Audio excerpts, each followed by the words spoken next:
Em outubro de 2007, o casal John e Irene Bryant saíram para uma trilha no Pisgah National Forest, que ficava no condado de Transilvânia, na Carolina do Norte. Eles já tinham mais de 80 anos, estavam aposentados e sempre saíam juntos para fazer trilhas e acampar na floresta. Por isso, levou tempo até que o desaparecimento deles fosse reportado à polícia. Foi o filho do casal que deu queixa do desaparecimento dos Bryant depois de ligar várias vezes para os pais e não ter resposta. Ele sabia que os pais poderiam estar no Pisgah National Forest, pois frequentemente iam ao local para caminhar. A suspeita inicial era de que eles pudessem ter sofrido um acidente ou se perdido na mata, mesmo que já conhecessem a floresta, pois se tratava de um lugar enorme e muito remoto, com vários registros de pessoas que acabavam se ferindo no local e não conseguiam mais voltar. Os policiais verificam o histórico de chamadas do celular do casal Bryant e encontram uma ligação para emergência que não chegou a ser completada.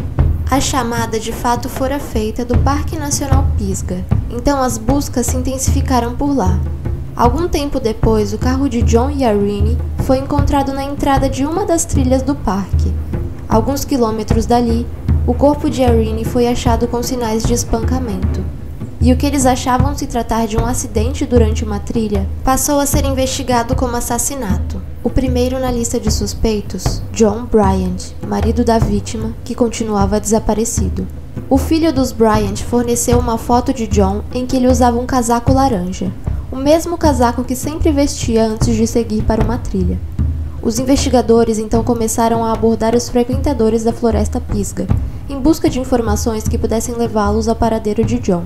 Durante 3 dias, a equipe da polícia realizou buscas entre os mais de 2.000 km² que formavam o Parque Nacional Pisgah, sem, no entanto, obter resultado. O banco notificou os investigadores a respeito de uma movimentação no cartão de crédito de Irene Bryant, em Ducktown, no Tennessee, 3 horas de distância do local onde seu corpo foi encontrado.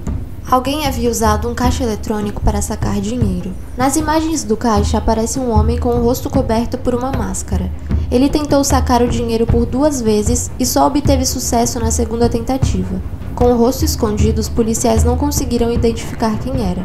Mas um detalhe importante foi notado. O homem com o cartão de Irene usava o casaco laranja que pertencia a John Bryant. Esse fato aumentou ainda mais as suspeitas que recaíam sobre ele. Alguns dias depois, os investigadores receberam uma ligação com um relato de um grupo de amigos que estiveram na floresta no dia do desaparecimento dos Bryant. Eles relataram terem visto um homem grisalho carregando um capacete de polícia e agindo de forma estranha, o que pareceu ser uma pista promissora àquela altura, já que, conforme a perícia atestou, Irene morreu devido a trauma na cabeça efetuado com o uso de objeto cujas características batiam com a de um cacetete. Durante muito tempo, as investigações seguiram sem mais nenhum avanço. O cartão de Irene não foi mais usado e John continuava desaparecido. Em 15 de dezembro de 2007, 7 semanas após o desaparecimento dos Bryant, 2 caçadores encontraram um corpo enquanto caminhavam pelo Parque Florestal Apalachicola, que ficava em Tallahassee, no estado da Flórida. Pertencia a uma mulher. O responsável por aquela morte tentou dificultar a identificação do cadáver, retirando as mãos, pés e a cabeça. Perto dali, no acostamento de uma estrada próxima à área do parque, foi encontrado um carro abandonado com os pneus furados. Ao consultar o registro da placa do carro, as autoridades descobriram que pertencia a uma mulher chamada Cheryl Dunlap, que já era registrada como desaparecida. Cheryl era uma enfermeira formada pela Universidade da Flórida e dava aula para crianças aos domingos na igreja que frequentava. Ela saiu para uma caminhada no Parque Florestal e seu desaparecimento foi notado na manhã seguinte, quando ela não apareceu na igreja. O carro abandonado no meio da estrada logo foi relacionado a Cheryl e, após exames, foi comprovado que o corpo encontrado na mata era dela. Apesar da distância, as semelhanças do caso Cheryl e as do casal Bryant deixou os investigadores intrigados, imaginando se não se tratava do trabalho de um assassino em série que estava agindo em parques nacionais pelo país. Enquanto isso, John Bryant continuava desaparecido. Mais uma vez foram obtidas imagens do suspeito sacando dinheiro em um caixa eletrônico. Dessa vez ele usou o cartão de Cheryl Dunlap. Nas imagens é possível ver um homem usando blusa de manga longa e uma máscara branca para retirar o dinheiro. As semelhanças entre os casos ficavam cada vez mais evidentes. Um mês depois da descoberta do cadáver de Cheryl, uma ossada foi encontrada no mesmo parque onde John Bryant desapareceu. Em meio à ossada havia um marca-passo com um número de série registrado. O fabricante daquela peça foi contactado pela polícia e eles confirmaram que o dispositivo pertencia a John, o que indicava que aqueles restos mortais encontrados na mata eram dele. O desaparecimento de John se tornou uma investigação de assassinato, assim como o de sua esposa Irene. Em 1º de janeiro de 2008, Meredith Hope Emerson, uma jovem de 24 anos, saiu com sua cadela, uma labradora chamada Elle, para fazer uma trilha até o topo da Bloody Mountain, norte da Geórgia. Ela morava com sua colega de quarto, Julia, e deixou um bilhete avisando que havia saído com Elle para caminhar na montanha. Meredith havia se formado com honras em literatura francesa pela Universidade da Geórgia.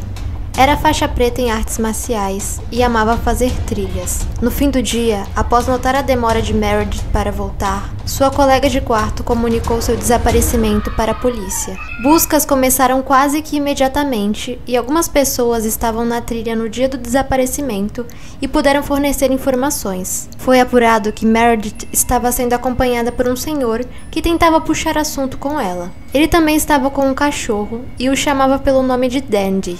Algumas pessoas relataram que o homem parecia estar segurando um objeto semelhante a um cacetete de polícia.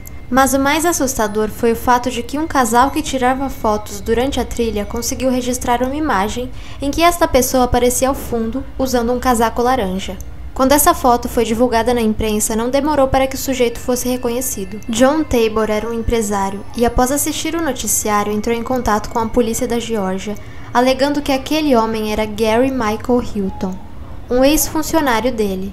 Graças a essa informação, a polícia conseguiu mais informações sobre o suspeito, como a data de nascimento, nome e o tipo de veículo que ele usava, uma van branca. O nome de Gary Hilton foi encontrado nos registros da polícia. Ele já tinha sido abordado antes por estar acampando em uma propriedade particular. Havia um vídeo dessa abordagem e uma busca intensa por Hilton iniciou-se. Gary Michael Hilton nasceu em 1946 em Atlanta, na Geórgia.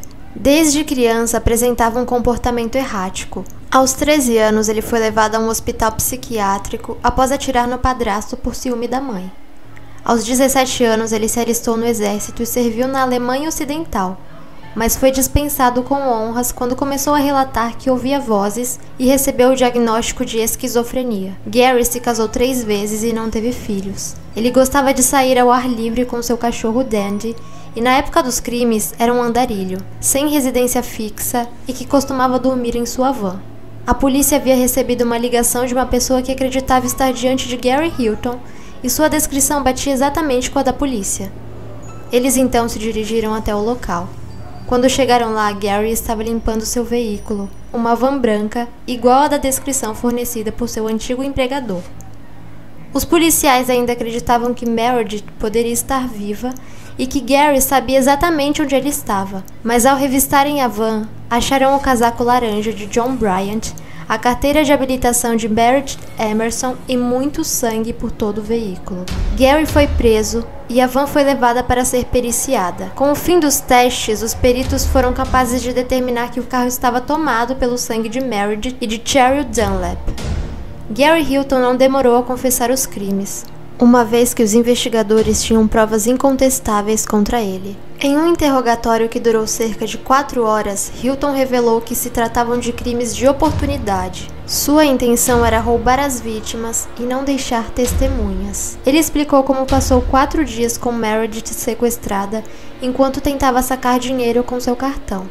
Ela passou a senha incorreta diversas vezes na tentativa de ganhar tempo, até que em 4 de janeiro de 2008, ele tirou sua vida espancando.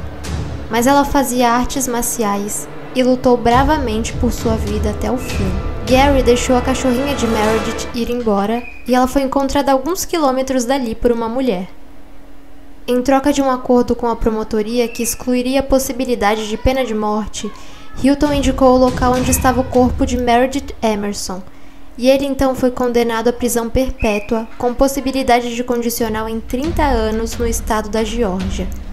Mas o estado da Flórida foi o mais relutante, e em 2011 o condenou à pena capital, pelo assassinato da enfermeira Cherry Dunlap. Em 2013, ele foi condenado a 4 sentenças de prisão perpétua na Carolina do Norte. Gary Michael Hilton tem vítimas confirmadas em 3 estados americanos, mas acredita-se que ele possa ser responsável por dezenas de outras mortes que ocorreram também em florestas e trilhas. Em 1995, ele produziu o filme Deadly Run, em que o assassino em série mata suas vítimas em trilhas na floresta. O filme não obteve nenhum sucesso, mas o que chama a atenção é que entre os responsáveis pelo roteiro está o nome de Gary Michael Hilton.